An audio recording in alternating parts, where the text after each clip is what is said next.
Oke, baik, shalom. Shalom. Pada malam hari ini kita akan belajar firman Tuhan dengan sebuah tema, yaitu penginjilan dan penderitaan. Ya, penginjilan dan penderitaan. Teks yang akan kita pelajari pada malam hari ini terambil dari Kisah Para Rasul pasal 5 ayat 26 hingga ayat 42. Kisah Para Rasul pasal 5 ayat 26 hingga ayat 42. Kita akan baca secara bergiliran, satu orang satu ayat, kita putar kanan. Maka pergilah kepala pengawal serta orang-orangnya ke bait Allah, lalu mengambil kedua rasul itu, tetapi tidak dengan kekerasan, karena mereka takut kalau orang banyak melempari mereka. Mereka membawa keduanya dan menghadapkan mereka kepada mahkamah agama. Imam besar mulai menanyai mereka. Katanya, dengan keras kami melarang kamu mengajar dalam nama itu. Namun ternyata kamu telah memenuhi Yerusalem dengan ajaranmu dan kamu hendak menanggungkan darah orang itu kepada kami. Tetapi Petrus dan rasul-rasul itu menjawab, katanya, kita harus lebih taat kepada Allah daripada kepada manusia. Allah nenek moyang kita telah membangkitkan Yesus yang kamu gantungkan pada kayu salib dan kamu bunuh.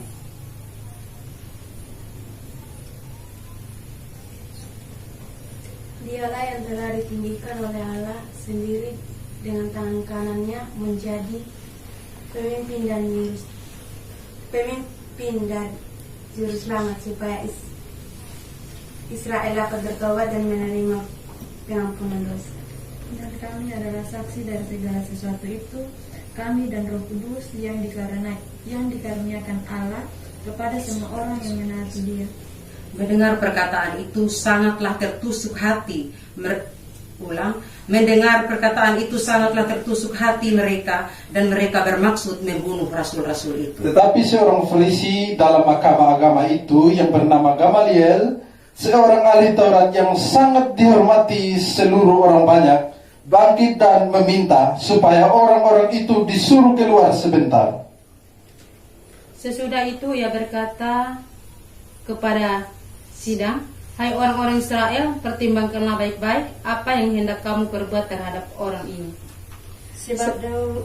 Sebab dahulu telah muncul si Teudas yang mengaku dirinya seorang istimewa, dan ia mempunyai kira-kira 400 orang pengikut, tetapi ia dibunuh dan dicerai-berai seluruh pengikutnya dan lenyap. Sesudah dia, pada waktu pendaftaran penduduk, muncullah si Yudas, seorang Galilea.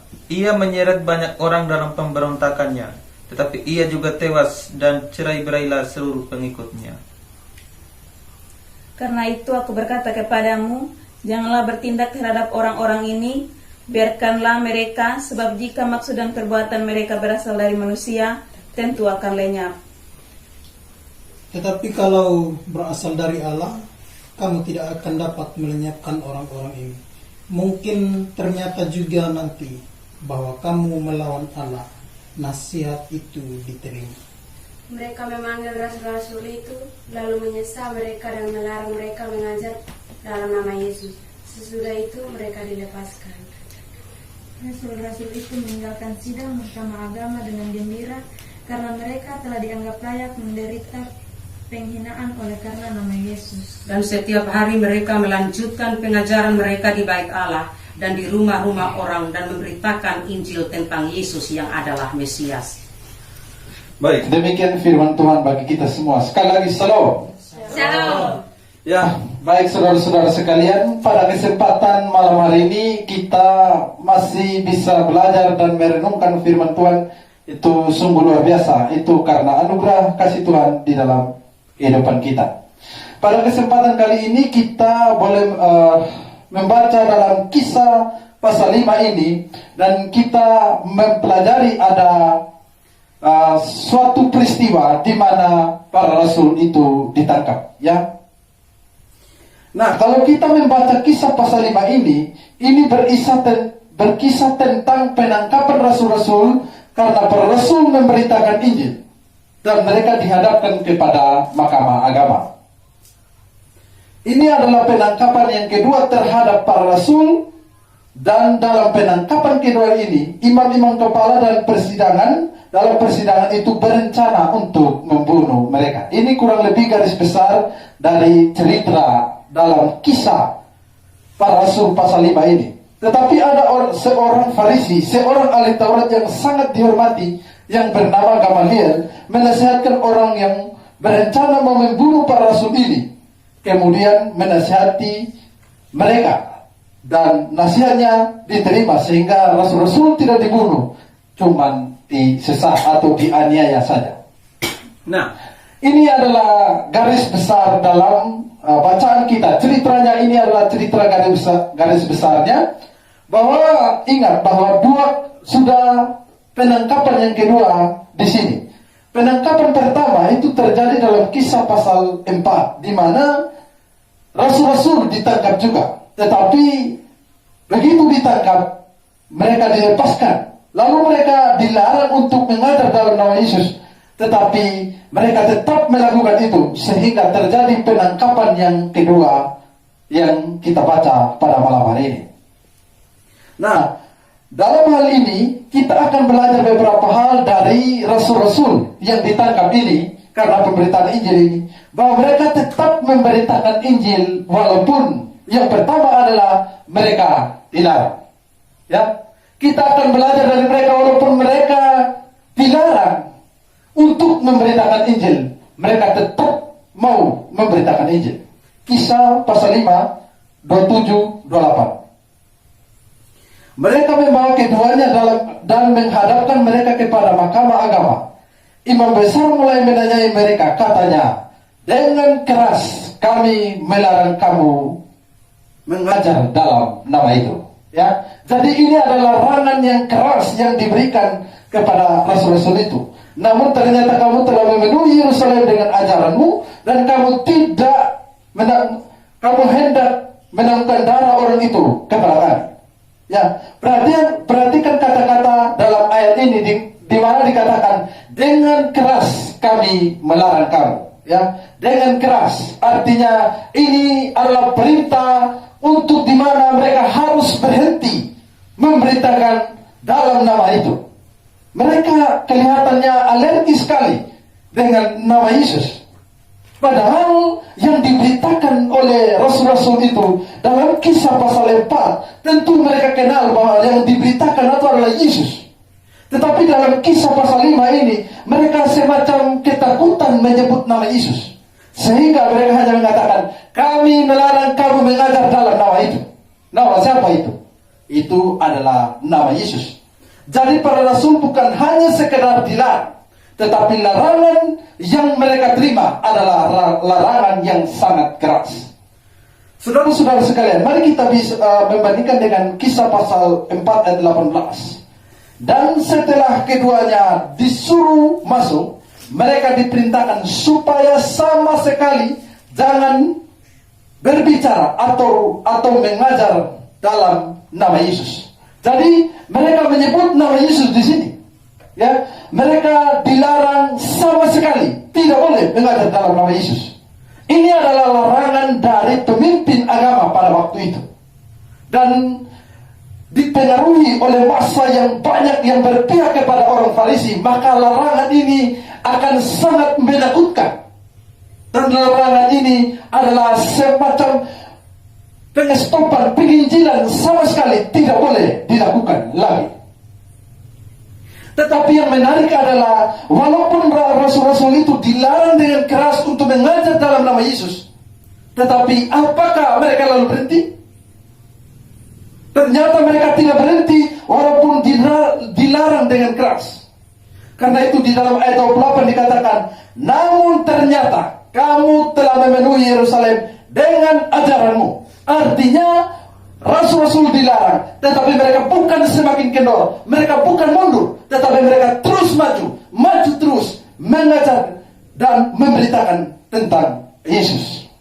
Ini menarik saudara-saudara sekalian, karena faktanya sekarang banyak orang yang tidak lagi mau memberitakan Injil. Tidak ada larangan bagi mereka, tapi mereka tidak lagi mau memberitakan Injil. Tidak ada yang melarang mereka sekarang. Dulu dilarang rasul-rasul berjuang memberitakan Injil, tapi sekarang orang tidak dilarang memberitakan Injil, tapi banyak orang yang tidak mau memberitakan Injil. Dulu dilarang, tapi mereka terus memberitakan Injil. Tapi sekarang bebas, tapi mati sendiri. Ya, ada seorang Islam pernah berkata bahwa kamu itu jangan siksa orang Kristen. Kamu itu tidak boleh menganiaya orang Kristen. Semakin kamu aniaya mereka, semakin mereka akan menjadi besar. Tapi kamu biarkan saja mereka. Lama kelamaan mereka mati sendiri. Dan faktanya memang benar. Semakin nyaman orang Kristen sekarang, semakin orang Kristen jauh dari pemberitaan Injil. Ya, semakin nyaman orang Kristen sekarang, mereka semakin jauh memberitakan tentang Yesus. Bahkan dalam khotbah di gereja pun tidak ada penyebutan nama Yesus. Satu kali khotbah tidak sebut nama Yesus sama sekali. Ini adalah sesuatu hal yang sangat memprihatinkan sekarang. Sekarang banyak orang yang tidak lagi setia kepada teladan yang diberikan oleh para rasul. Ya, mereka dilarang, tapi semakin giat. Tidak dilarang, kendor sendiri. Ya, ini adalah kebencangan yang sangat besar di dalam kekristenan. Dan lebih khusus di dalam gereja-gereja Protestan, itu sedikit sekali pemberitaan Injil. Bahkan hampir atau bahkan tidak ada. Saudara-saudara sekalian, karena itu ini harus menjadi perhatian kita bersama bahwa rasul-rasul telah mati-matian memberitakan Injil. Karena itu sekalipun kita dilarang untuk memberitakan Injil, harusnya kita memberitakan Injil. Nah, yang jadi soal sekarang, kita ketemu dengan orang yang beragama lain. Demi toleransi, kita tidak boleh beritakan Injil. Itu bukan toleransi sebenarnya, itu kompromi. Toleransi itu adalah memperdulikan orangnya, bukan ajarannya. Kalau orang yang kompromi itu adalah mengubah ajaran. Ya, ini adalah satu hal yang sangat bermasalah. Orang tidak paham antara toleransi dengan kompromi. Toleransi adalah ketika dari teman-teman dengan saya ada yang berbeda paham di dalam persekutuan ini, berbeda paham dalam pengajaran. Ya, saya tidak menerima paham saudara. Kita berbeda dalam hal itu. Tetapi saya tetap menghargai saudara, mengasihi saudara sebagaimana saudara layak beribadah di sini. Saya tidak bisa melarang. Itu namanya toleransi. Ya, toleransi. Tetapi karena saudara punya paham yang berbeda, daripada kita berkelahi, lalu saudara mengubah, lalu saya mengubah pandangan supaya sama dengan saudara. Itu bukan toleransi, tetapi itu kompromi. Ya, itu kompromi. Toleransi menghargai orangnya, menghargai agamanya, tetapi kompromi adalah mengubah ajaran kita sendiri supaya sama dengan orang lain, supaya berdamai dengan orang lain. Itu bukan toleransi, tetapi itu adalah kompromi. Ya, jadi banyak orang sekarang yang kompromi. Demi perdamaian mereka harus meninggalkan Injil. Bahkan saya pernah baca dalam satu artikel bahwa pemberitaan Injil bagi pendeta-pendeta tertentu itu adalah seperti kampanye. Kita serukan bahwa Yesus satu-satunya jalan, hanya melalui Yesus kita bisa selamat. Mereka bilang kita lagi kampanye. Ya, itu sindiran yang mereka berikan. Tapi teladan dari para rasul berlainan dengan mereka. Karena itu pendeta-pendeta seperti itu tidak usah dijadikan teladan bagi kita. Teladanilah para rasul Yesus yang tetap setia memberitakan Injil walaupun berhadapan dengan larangan yang sangat keras yang mereka boleh terima. Saudara-saudara sekalian, itu yang pertama. Yang kedua adalah walaupun mereka diancam, Kalau yang pertama tadi mereka dilarang, sekarang yang kedua adalah mereka diancam. Ya, mereka tetap memberitakan Injil walaupun mereka diancam. Kisah pasal 5 ayat 33 dan 42. Mendengar perkataan itu, sangat tertusuklah hati mereka dan mereka bermaksud untuk membunuh rasul-rasul itu. Dan setiap hari mereka melanjutkan pengajaran mereka dalam bait Allah dan di rumah-rumah orang dan memberitakan Injil tentang Yesus yang adalah Mesias. Perhatikan di sini adalah ada orang-orang yang benci karena pemberitaan Injil sehingga bermaksud mau membunuh rasul-rasul itu. Ini adalah Ini adalah ancaman yang diberikan oleh orang Yahudi terhadap pengikut-pengikut atau terhadap rasul-rasul, di mana mereka diancam mau dibunuh. Tetapi apakah begitu mereka diancam, apakah mereka berhenti? Tidak, ya. Tapi malah mereka semakin giat, semakin rajin di dalam memberitakan Injil. Ayat 42 mengatakan bahwa setiap hari mereka melanjutkan pengajaran mereka di bait Allah dan di rumah-rumah orang dan memberitakan Injil tentang Yesus yang adalah Mesias. Jadi pemberitaan Injil itu bukan hanya tunggu di persekutuan, mereka pergi mengelilingi keliling. Benar-benar mereka mentaati amanat agung bahwa pergilah, bukan tunggulah. Mereka benar-benar melakukan itu, bahwa mereka pergi, ya, selain mengajar di tempat ibadah, mereka pergi kunjungi rumah ke rumah. Sekarang kalau kita melakukan itu, orang bilang kita saksi Yehova. Saksi Yehova saja lakukan itu. Jadi kalau ada yang mirip dengan saksi Yehova lakukan itu, ya saksi Yehova sama sudah fanatiknya tinggi. Nah, saudara-saudara sekalian, malah sebenarnya ini yang dilakukan oleh saksi Yehova, walaupun ajaran mereka atau Yesus, mereka memberitakan Yesus yang lain, tapi mereka lebih giat. Ya, mereka dari rumah ke rumah. Dulu waktu saya di Jakarta, ada satu pemuda datang, dia bilang, "Pak, mau dapat pencerahan?" Lalu bosnya bilang, tidak. Nah, dia jalan terus, ya, mau dapat pencerahan. Saksi Yehova itu seperti itu. Mereka keliling rumah ke rumah terus beritakan Injil. Walaupun Injil yang mereka beritakan berbeda atau Injil yang lain. Tetapi saudara-saudara sekalian, kita memperhatikan semangat para rasul, tekad para rasul untuk memberitakan Injil. Saudara-saudara sekalian,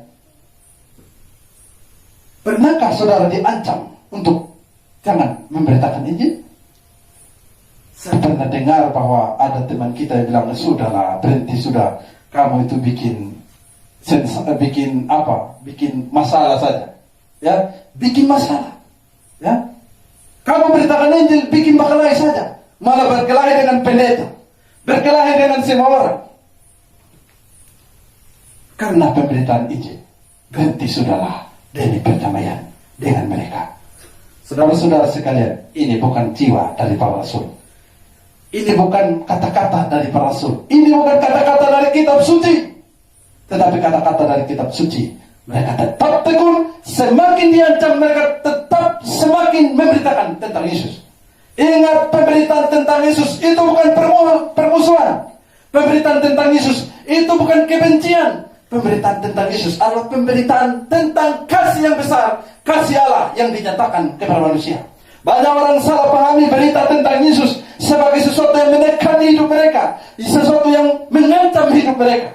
Tetapi perlu saudara ketahui bahwa pemberitaan tentang Yesus itu bukan mengancam hidup saudara, tapi membawa hidup saudara kepada kasih yang besar, dan saudara bisa diselamatkan kalau saudara percaya. Saya juga heran dengan orang-orang yang anti penginjilan.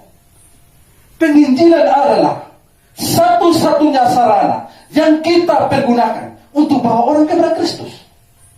Nah, kalau orang tidak percaya kepada Yesus, orang tidak bisa selamat.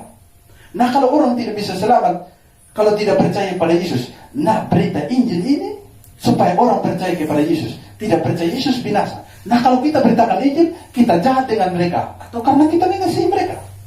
Sesungguhnya adalah pemberitaan Injil. Kita bukan membunuh mereka, kita bukan menganiaya mereka, tetapi kita menuntun mereka kepada hidup yang kekal.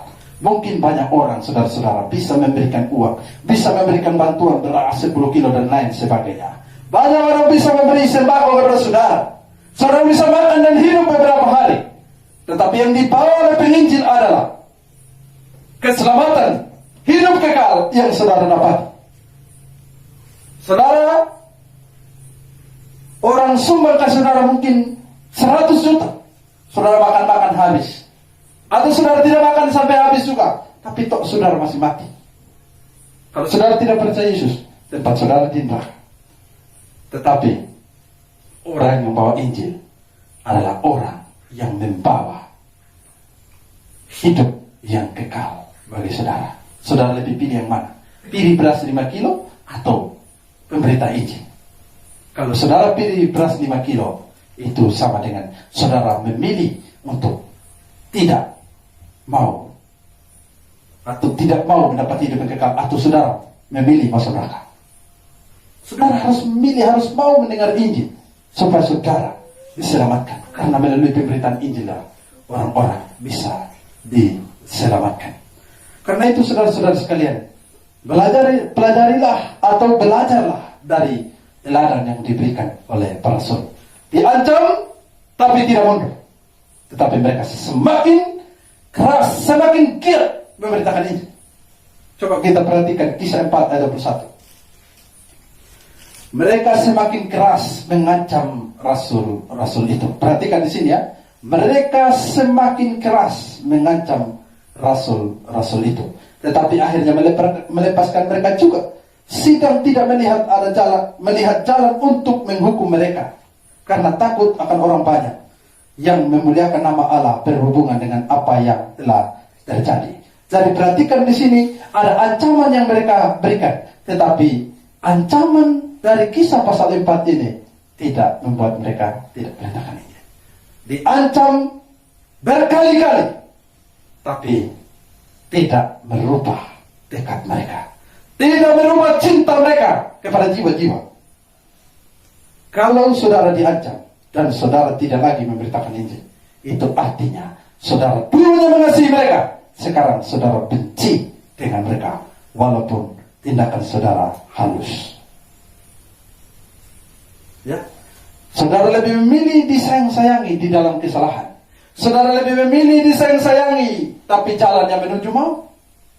Tetapi saudara tidak mau, walaupun agak tertekan sedikit, tapi membawa kita ke dalam hidup yang kekal. Ya, duka cita menurut kehendak Allah menghasilkan pertobatan yang memimpin kamu kepada hidup yang kekal. Tapi duka cita dan dunia memimpin kamu kepada kebinasaan. Ya, jadi kita mungkin begitu mendengar firman Tuhan, kok kenapa ngomong dosa saya? Kok kenapa ngancam saya? Itu bukan ancaman, itu memberitahu kamu bahwa fakta bahwa kamu adalah orang berdosa. Berbicara fakta itu bukan menuduh, ya. Fakta bahwa manusia orang berdosa mungkin akan membuat hati saudara teriris-iris, membuat saudara sangat tertekan ketika orang memberitakan tentang Yesus. Tapi kalau kamu buka pintu hatimu dan terima Dia, sesungguhnya duka cita itu telah membawa kamu kepada hidup yang kekal. Saudara-saudara sekalian, marilah kita memiliki tekad yang sama dengan Rasul-Rasul. Semakin dia ancam, semakin dia memberitakan Injil. Yang ketiga, yang terakhir, mereka tetap memberitakan Injil walaupun dalam penganiayaan. Mereka dianiaya, tapi mereka tetap memberitakan Injil. Kisah pasal 5 ayat 40-42. Mereka memanggil rasul-rasul itu, lalu mendesah mereka dan melarang mereka mengajar dalam nama Yesus. Sesudah itu mereka dilepaskan. Rasul-rasul itu meninggalkan sidang mahkamah agama dengan gembira karena mereka telah dianggap layak menderita penghinaan oleh karena nama Yesus. Ayat 42. Dan setiap hari mereka melanjutkan pengajaran mereka di bait Allah dan di rumah-rumah orang dan memberitakan Injil tentang Yesus yang adalah Mesias. Perhatikan di sini, mereka dianiaya. Mereka dilarang mengajar dalam nama Yesus. Begitu mereka habis dianiaya, kamu tidak boleh lagi beritakan nama itu. Nama yang sangat orang alergi, nama Yesus. Bahkan ada satu orang pernah bersaksi bahwa dengar nama Yesus itu dia benci sekali. Ya, benci sekali. Hanya dengar nama saja. Mereka benci sekali. Saya heran orang bisa benci Yesus.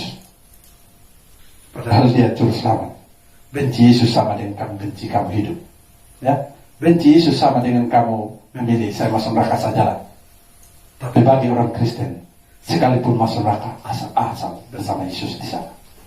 Bagi orang percaya, sekalipun di neraka, kalau bersama-sama dengan Yesus, tidak akan takut. Ya, tidak akan takut. Asal bersama Yesus. Tetapi saudara perlu ketahui bahwa Yesus itu adalah jalan keselamatan. Ya, jalan keselamatan. Di dalam Injil Yohanes mengatakan, akulah jalan kebenaran dan hidup. Tidak ada seorang pun yang bisa datang kepada Bapa kalau tidak melalui aku. Kisah 4 ayat 12. Ya, di bawah kolong langit ini tidak ada nama lain yang diberikan kepada manusia yang olehnya mereka diselamatkan. Dalam 1 Yohanes 5 13 14. Ya, hidup yang kekal itu ada di dalam anaknya. Saudara tolak Yesus sama dengan saudara menolak surga dan memilih masuk neraka. Saudara pikirkan sendiri itu. Ya, saudara renungkan sendiri itu. Itulah yang diberitakan oleh para rasul itu. Sehingga walaupun mereka dianiaya, tapi mereka tidak mundur. Namun ada satu hal yang menarik menurut saya dalam ayat 41 ini. Begitu mereka keluar meninggalkan sidang mahkamah agama dengan gembira. Ya, mereka keluar bukan dengan sedih, tapi dengan gembira. Karena mereka telah dianggap layak menderita oleh karena nama Yesus. Siapa di sini yang gembira karena penderitaan karena nama Yesus? Rasul-rasul gembira. Apakah mereka waktu disiksa tidak sakit? Sakit. Tetapi mereka tidak melihat kepada itu. Mereka melihat pada salib Kristus yang telah berkorban bagi mereka. Ketika kita menderita, marilah kita melihat penderitaan Kristus. Maka engkau akan melihat penderitaan sangat kecil. Saya mau mengajak saudara semua bahwa ketika saudara mengalami penderitaan hidup, mengalami kesulitan hidup, mengalami penganiayaan karena nama Yesus, janganlah melihat pada masalah itu. Janganlah melihat pada penganiayaan itu. Janganlah melihat pada penderitaan itu. Tapi marilah kita melihat penderitaan Kristus yang telah berkorban bagi kita, yang begitu mengerikan. Tidak ada apa-apa dibanding dengan penderitaan kita. Paulus pernah berkata bahwa penderitaan zaman sekarang tidak ada apa-apanya jika dibandingkan dengan kemuliaan yang akan datang. Saudara-saudara, mungkin saudara menderita, mungkin saudara tidak dihargai, mungkin saudara dibenci oleh orang. Iya. Kalau saudara dibenci karena nama Yesus, bergembiralah, bersukacitalah. Bahkan dalam Injil Matius dikatakan, bergembiralah sebab upahmu besar di surga. Semakin saudara menderita, upah saudara semakin banyak. Ingat itu. Jadi, ketika kita menderita, pikirkan, renungkanlah bahwa penderitaan Kristus yang begitu besar untuk kita. Saudara-saudara sekalian, jika kita mengalami kesenangan, kita mengalami sukacita, pikirkanlah sukacita saudara waktu berjumpa dengan Yesus. Tidak ada sukacita di dunia yang lebih besar daripada sukacita ketika saudara berjumpa dengan Yesus dalam hidupmu. Mungkin saudara berjumpa dengan Yesus berlinang air mata, tapi air mata itu bukan tanda penderitaan penyesalan di dalam neraka, tetapi penderitaan air mata itu membawa kita kepada hidup yang kekal. Saudara-saudara sekalian, karena itu kita belajar pada malam hari ini 3 hal. Ya, yang pertama tadi apa? Mereka memberitakan Injil walaupun dilarang.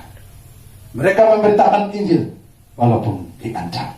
Mereka memberitakan Injil walaupun dianiaya.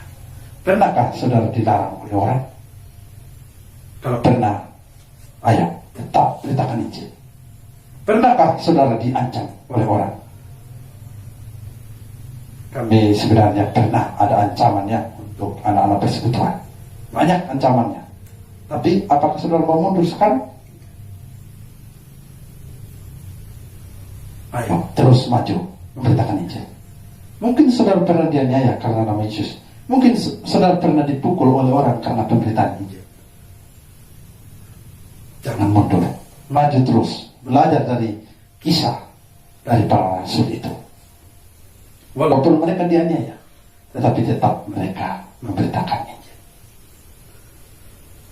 Jadi saudara-saudara, karena itu, saudara-saudara sekalian, kita harus memiliki tekad yang kuat untuk memberitakan Injil sama seperti para rasul yang walaupun dilarang, diancam, dianiaya, mereka tetap memberitakan Injil.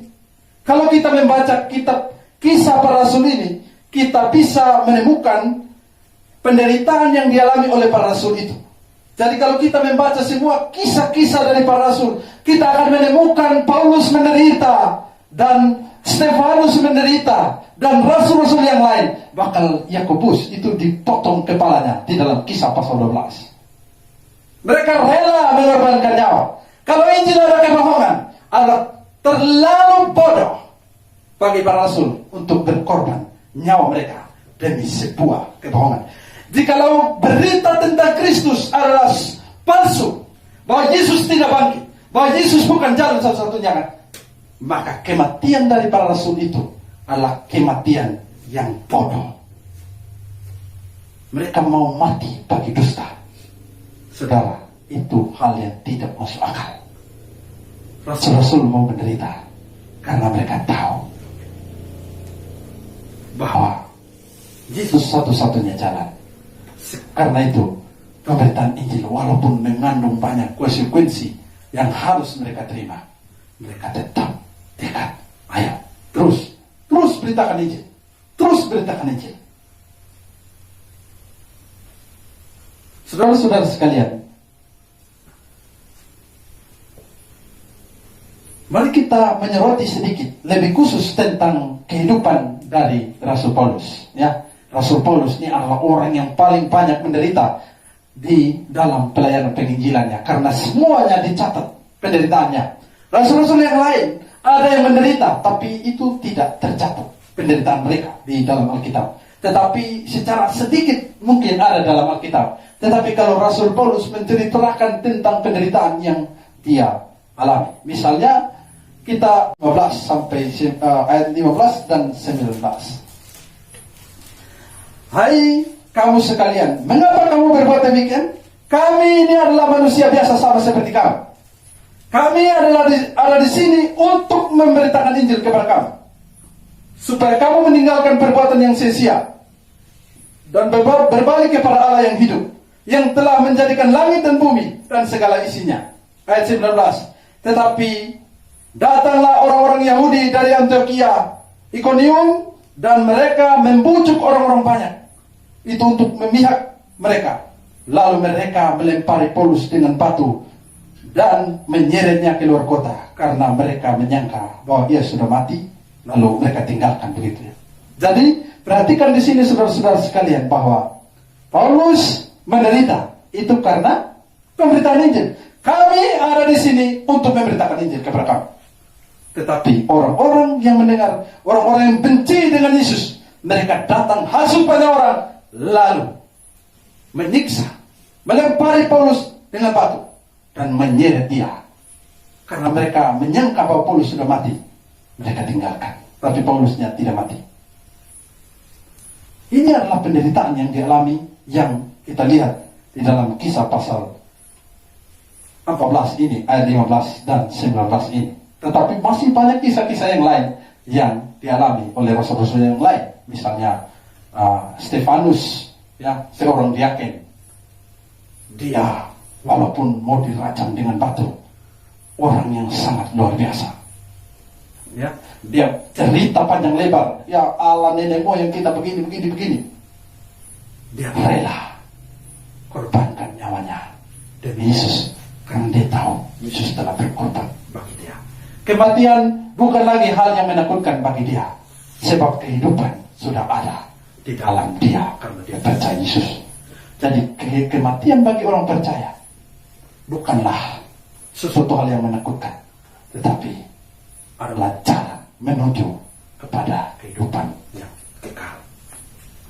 Coba kita bandingkan kisah Paulus dengan 2 Korintus pasal 11 ayat 23 hingga ayat 48, di mana Paulus menceritakan tentang perjalanan pelayanannya dan penderitaan-penderitaan yang dia alami. Mari kita memperhatikan 2 Korintus 11, 23 dan seterusnya. Apakah mereka pelayan Kristus? Aku berkata seperti orang gila. Aku lebih gila. Aku lebih banyak berjerih lelah, lebih sering dalam penjara, didera di luar batas. Kerap kali dalam bahaya maut, 5 kali aku disesat orang Yahudi. Setiap kali 40 kurang 1 bulan. 3 kali aku didera. 1 kali aku dilempari dengan batu. 3 kali aku mengalami karam kapal. Sehari semalam aku terkatung-katung di tengah laut. Dalam perjalananku aku sering diancam bahaya banjir dan bahaya penyamun. Bahaya dari pihak orang-orang Yahudi dan dari pihak orang-orang bukan Yahudi. Bahaya di kota, bahaya di padang gurun, bahaya di tengah laut, dan bahaya dari pihak saudara-saudara palsu. Aku banyak berjerih lelah dan bekerja berat. Kerap kali aku tidak tidur, aku lapar, aku dan dahaga. Kerap kali aku berpuasa, kedinginan dan tanpa pakaian, dan dengan tidak menyebut banyak hal lain lagi urusanku sehari-hari, yaitu untuk memelihara semua jemaat-jemaat. Saudara-saudara sekalian, orang sekarang ini penderitanya baru sedikit, tapi protesnya sudah besar sekali. Baru sedikit penderitaannya, protesnya sama Tuhan sudah besar sekali. Mengapa harus ini terjadi, Tuhan? Tapi kalau kita melihat kehidupan Paulus, benar-benar kehidupan yang penuh penderitaan. Tidak enak jadi seorang hamba Tuhan. Tidak enak menjadi penginjil. Tapi apakah Paulus mundur? Tidak. Dia pernah berkata juga bahwa apa yang di belakang semua sampah, dia mengarahkan diri kepada Kristus. Kalau aku hidup untuk Kristus, tapi aku mati untuk keuntungan. Kalau aku mati, ya, karena itu dia berkata dalam Filipi pasal 1 ayat 21 mengatakan, karena bagiku hidup adalah Kristus dan mati adalah keuntungan. Jadi kalau waktu dia masih hidup, dia akan beritakan tentang Yesus sampai dia mati dan berjumpa dengan Yesus. Itu keuntungan bagi dia. Karena apa? Dia istirahat dari segala jerih lelahnya. Tapi kalau dia masih diberi kesempatan untuk hidup, dia terus memberitakan itu. Bagaimana dengan saudara? Tuhan masih kasih saudara umur sampai hari ini. Tuhan masih kasih saudara umur sampai sekian tahun. Tapi apakah saudara telah hidup bagi Kristus? Banyak orang pakai ayat ini juga tetap di kuburan. Tua minum mabuk setiap hari. Begitu mati, kami telah mengakhiri pertandingan yang dengan baik. Hidup bagiku Kristus, mati adalah keuntungan. Loh, kapan hidup bagi Kristus begitu? Ya, kapan kira-kira? Lu mabuk setiap hari, hidup bagiku adalah Kristus, mati keuntungan. Bukan mati keuntungan, mati penderitaan itu. Ya, bukan mati keuntungan. Setiap hari kamu mabuk, setiap hari kamu bikin rusuh. Tuhan lebih menyayangi anak kita daripada kita menyayangi dia. Tuhan lebih sayang, makanya Tuhan panggil. Ingat, bukan Tuhan sayang itu. Kejahatan yang kau buat, ingat, kau akan tanggung di dalam neraka. Minum mabuk habis, celaka motor. Tuhan menangis. Lalu Bapak datang dan Tuhan lebih sayang kita Tuhan. Mabuk itu, ya. Orang lain yang kecelakaan, dia yang gegel. Saudara-saudara harus ingat bahwa kalau saudara tidak percaya Yesus, dosa yang sangat kecil itu pun sudah cukup membawa saudara ke dalam neraka. Dosa maki saja itu sudah cukup bawa saudara masuk neraka. Karena itu pikirkanlah berapa kali saudara maki. Tidak usah banyak-banyak, satu saja. Siapa di sini yang tidak pernah memaki? Kita semua pernah memaki. Tapi kalau kita tidak percaya Yesus, ingat, makianmu telah membawa engkau ke dalam neraka. Dan saya tidak percaya kita cuma satu dosa. Banyak dosa. Waktu kita kemarin belajar, sudah 2 kali pelajaran dari hukum yang pertama, kita sudah mulai lihat, oh kalau misalnya hidup kita sebesar ini, oh belajar hukum pertama semua hitam naik. Terus, nanti penuh semua. Begitu penuh baru kita bilang, oh saya berdosa ternyata. Selama ini, lu rasa apa? Oh orang baik. Pikir, kalau belajar firman Tuhan, semakin saudara mengerti, semakin saudara tahu bahwa diri saudara adalah orang berdosa. Dan saudara punya satu dosa sudah cukup bawa masuk neraka. Tapi kalau punya banyak dosa, nerakanya lebih panas. Ya, ingat itu, nerakanya lebih panas. Karena itu buat sedikit dosa, bagus buat sedikit. Tapi ingat, penderitaan yang paling kecil di dalam neraka tidak sebanding dengan penderitaan yang paling besar di bumi. Penderitaan paling besar di bumi apa? Goreng hidup-hidup, dibakar sampai kosong, dicelup ke dalam air panas. Apakah itu sudah penderitaan yang paling besar? Apakah masih ada lagi? Masih ada. Iris pelan-pelan, kasih dia yang garis mati. Siram cuka, jeruk nipis. Masih ada lebih berat lagi? Masih ada. Potong tangannya, cabut kukunya. Masih ada lagi? Masih ada lagi. Karena itu dodos. Untung saya bukan antikris. Kalau saya antikris, saudara habis semua. Karena saya ini otak menyiksa luar biasa juga. Saudara-saudara sekalian, karena itu penderitaan yang paling kecil di dalam neraka adalah penderitaan yang paling besar. Tidak sebanding dengan penderitaan yang paling besar di bumi. Kalau penderitaan yang besar di bumi mungkin sebesar ini papan, tapi penderitaan di neraka mungkin sebesar ini titik. Tapi ini sudah lebih besar dari ini papan. Itu yang paling sedikit. Nah, bagaimana kalau saudara punya lebih besar begini? Kalau titik ini saja sudah lebih besar dari ini yang putih semua, bagaimana kalau punya satu titik saja? Bayangkan itu. Kira-kira saudara punya lebih besar, bagaimana? Mungkin kalau kelereng, mungkin 10 kali ini papan. Saya kasih begitu saja. Tapi kalau kepentolan, bagaimana? Saudara pikir sendiri saja. Bayangkan kalau Kristus tidak ada. Bayangkan saudara harus menanggung itu. Bayangkan saudara harus menerima semua itu. Kalau Kristus tidak mati bagi saudara. Karena itu ajaib benar anugerah. Ya, ajaib benar kasih Allah kita bagi kita.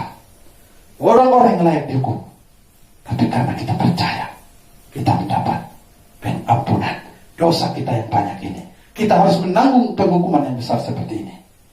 Kita dibebaskan. Roma 8 ayat 1. Demikianlah sekarang tidak ada penghukuman bagi mereka yang ada dalam Kristus Yesus. Karena itu saudara-saudara, pada kesempatan ini saya ingin menyampaikan kepada saudara, kalau saudara tidak percaya Yesus, ingat, saudara akan tanggung dosa saudara di dalam neraka dan disiksa siang malam sampai selama-lamanya. Penyiksaan di neraka itu bukan penyiksaannya 1-2 hari, tapi benar-benar selama-lamanya. Tidak ada istirahat di dalam neraka. Kita mungkin berkata telah beristirahat di dalam damai. You tidak percaya Yesus, you ingat ya, bahwa you boleh istirahat dari tubuh ini, tapi you punya bagian di sana masih ada. Ingat itu.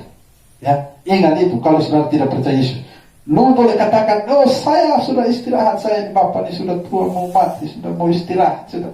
Ingat, Bapak sudah tua boleh, tapi kalau Bapak tidak percaya Yesus, semakin Bapak tua, semakin mendekat penderitaan yang harus Bapak pikul dengan sudah tua rentang begitu. Saudara harus ingat itu. Karena itu pikirkanlah, semakin tua pikirkanlah, sudahkah saya percaya Yesus atau belum? Karena kalau tidak, ini saya akan over lagi ke hal yang lebih berat lagi. Tapi kalau saudara percaya Yesus, kalau saudara mati benar-benar istirahat dalam damai, rest in peace.